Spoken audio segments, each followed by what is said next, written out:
everyone, my name is Willow Rose Moondancer. I make videos here on YouTube about Wicca, and I also have a blog called wiccansaren'twicked.com. Today we are going to be talking about what it is to smudge, or to do some smudging. Essentially one would be doing smudging in their homes, on their belongings, or onto themselves or someone else. And essentially it's when there's collected amount of unwanted energies that you're trying to get rid of. I personally smudge just whenever I feel like my home needs it. I used to do it on a monthly basis, but now it's probably become a once every couple months kind of thing. I think I definitely should be doing it more frequently and should even be doing it more than one time a month. However, that's where we're at right now. So smudging is the burning of herbs or plant material and using the smoke that it creates to get rid of unwanted energies and to bring balance into your home or into your life in general. So there are different herbs that one can use to manifest different outcomes into their space. So you can burn white sage to get rid of negative energies. That's typically the herb that I use for saging, and I think it's probably one of the most common in general. Also use sage and smudge probably interchangeably. Just mostly because when people smudge they are typically using sage, which is why they're typically thought to be interchangeable. You can also smudge with sweetgrass. It is used to cleanse a sacred space and invite good spirits.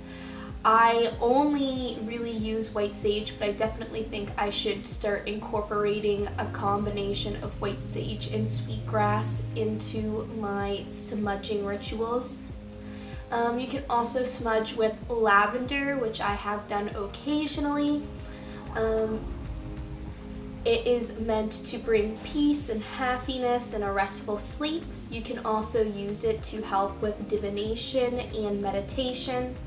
And it's also associated with the fairies and elves, so you might want to sage if you're trying to maybe be able to see them, or if you want to welcome them into your home. Lavender would be a good thing to smudge with.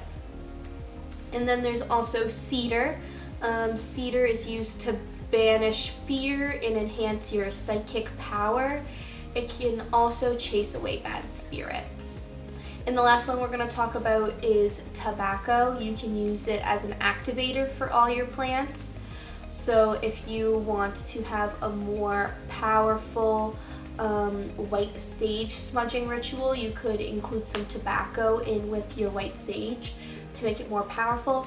It's kind of like the cinnamon in the magic world, how you can use cinnamon just to help increase the power of your spell. And it's also great with helping to communicate with the spirit world. So if you're using a Ouija board, or if you're using like your tarot deck to connect with the deceased, or if you're using a pendulum or something like that, you can sage first with tobacco, and that should help with fostering a deeper connection with the spirits you're trying to communicate with. There are various ways to smudge. The two most common would be to smudge while burning the end of a bundle like this, or there is also the option of burning loose sage or loose herb pieces. If you are going to have it in a bundle, it's going to be easier to clean up. And some people believe that you have to do it in a bundle because it keeps everything evenly cleansed. I typically do it within a bundle, although I have tried experimenting with it like with loose herbs in my shell. However, I personally have a really hard time getting it to light when it's loose.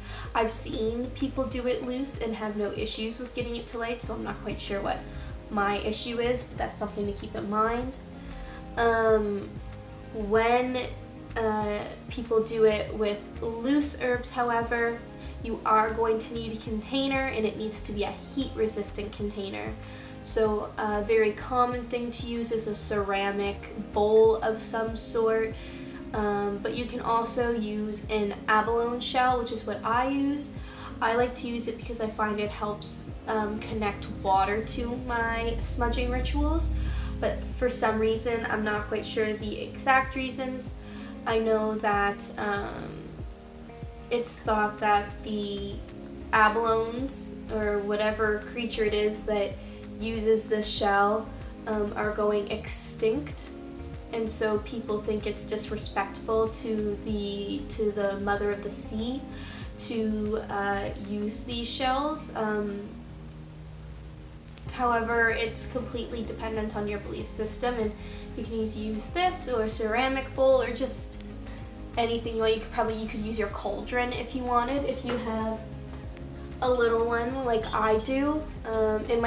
It might be a little bit deep, but I'm sure you could still do it. So yeah, lots of different options there. I really enjoy doing it loose because you can offer back the remains of the herbs that didn't get burned back to the earth, and I think that's really nice. And some people think it's necessary to do it this way because it brings more air and lightness to the cleansing. However, it's totally up to you. There's no right or wrong way to go about doing it. It's whatever makes you feel the most comfortable. So, next is, how do you actually smudge?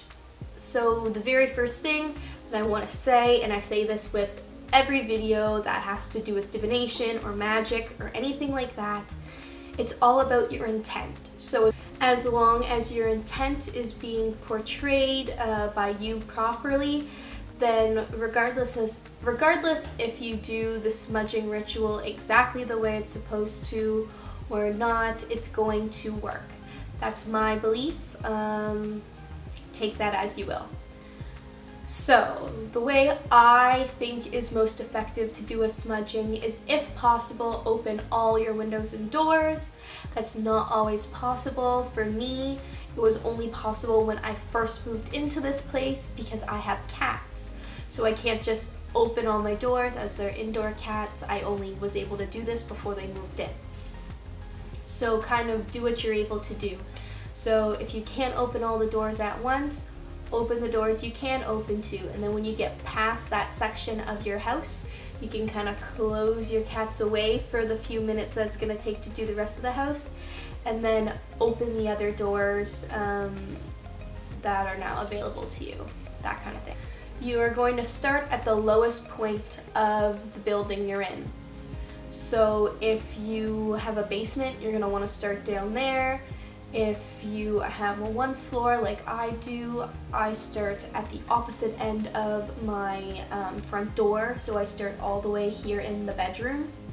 At this point, I will light my herbs, and I will say a little invitation to the various elements, because I like to include all of the elements when I'm doing a smudging ritual. So I'll say something like fire, and I will look at the flame.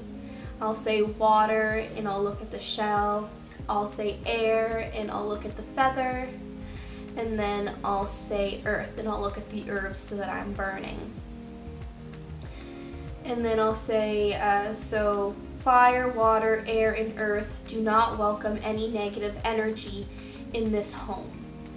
And then I will move through my home, and I'll be chanting, negative energy, you are not welcome here. This is a place of love, peace, and joy. And I'll just say that over and over and over again. If I'm home alone, you might walk into me yelling it, because I find that it really keeps my energy up high when I am saying it very passionately. And then I do each room until I feel the need to move on. I kind of do it the same way that I do Reiki. So when I'm doing Reiki, if I am doing Reiki on your heart chakra, I will just leave my hand there until I intuitively feel that it is done doing its work, and then I will move on to the next spot. So I do the same thing with my rooms. I will keep saging in here, I'll do all the corners, I'll bring it out the window, I'll make sure I get my closet and my bed completely covered.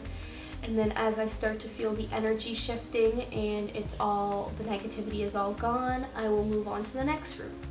When I have completed smudging my entire home, I will say the elements, myself, any gods or goddesses, and any positive spirits who would like to join me banish away any negative energy in this home. This is a place of love, peace, and joy. And then I'll smudge myself and I'll smudge my cats. When it comes to smudging yourself, I'll give you a little example.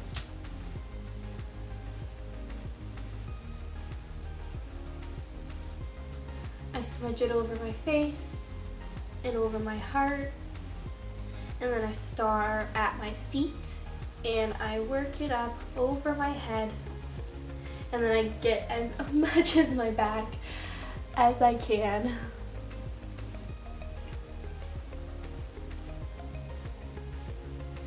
And then when it comes to my cats, they're obviously not a big fan of it, and I don't like put it in their face and pressure them to do it. I kind of just go over to their general area and I kind of just fan it over to them from a distance, enough that it's not bothering them, but I feel that it's still getting its effects. And if you are looking to clear or cleanse any objects, what I usually do is I light my sage and then I get the smoke really going, and then I will just pass the object that I want to clear or cleanse, and I'll just pass it through the smoke. And then depending on what you're clearing, you'll say your own little thing. So if I was clearing a crystal, I would just say this crystal is cleared of any negative energy, or this crystal is cleansed of any negative energy, something like that. Something important to remember is you don't have to chant or do anything out loud if for whatever reason you are not comfortable doing so.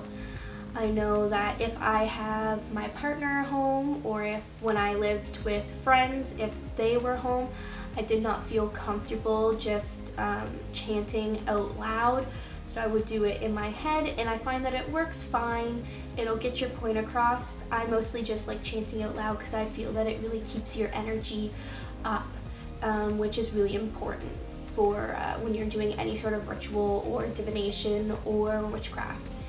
It's also important to remember that with any ritual or divination or witchcraft or even Reiki, doing this is going to possibly leave you feeling a bit drained depending on how big of a smudging ritual it was.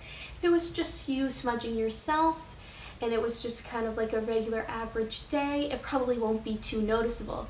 But if you're smudging your whole house, or if you've just had a wicked horrible day and you're smudging yourself, it might take a lot of energy out of you, which is totally normal and totally okay. Just make sure you're giving yourself time to rest, drink lots of water, and just take a seat and enjoy the feeling of your freshly cleansed body or home. But that is all I have for today's video. I hope you enjoyed. Make sure you check out my blog, wiccansaren'twicked.com, as I make 2 posts a week, one on Wednesday and one on Friday. And make sure you subscribe to me here, because I make videos every Monday and Thursday. And until next time, blessed be.